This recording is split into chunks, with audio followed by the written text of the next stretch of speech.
আজকে আমরা অনেক জমিয়ে পার্টি করব। আরে আসতেছি, দাঁড়া, তোদের পার্টি করা বের করে দেবো আমি। তুমি এই মহিলাকে নিয়ে কি করছো? হ্যাঁ হ্যাঁ, তুমি অনেক মোটু, তাই তোমাকে আর ভালো লাগে না। কি আগে মনে ছিল না? আগে মনে ছিল না আমি মোটু? দাঁড়া, তোকে মেরে দেবো। এই ঠস। তোমার তো মোটিকে আমি চাই না।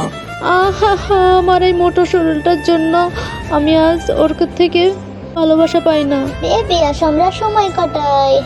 আমি এই মোটা শরীরটা পাল্টে ফেলবই। আমাকে অনেক জিম করতে হবে, আর ওরকম চিকনা হয়ে যেতে হবে। অনেক এক্সারসাইজ করতে হবে আমাকে। এইয়া এইয়া এইয়া, একটু ঝুলে নি। একদিন আমিও ওই মেয়ের মতো অনেক চিকনা হয়ে যাব, আর তোমার কাছে আমি পছন্দের হবই হব। অনেক ব্যায়াম করতে হবে আমাকে, খাওয়ার কন্ট্রোল করতে হবে আমাকে। আজ আমার এক্সারসাইজের দ্বিতীয় দিন, অনেক পরিশ্রম করতে হবে। আইয়া, আমি এখন থেকে শুধু সবজি খাবো। আজ আমার ব্যায়ামের তৃতীয় দিন। আজকে আমি কাঁচা মাংস খাবো, যাতে ওজন না বাড়ে। এই তো আমি অনেক দৌড়াবো, অনেক। সব চা খেয়ে নি। এই তো আমি অনেক স্লিম হয়ে গেছি।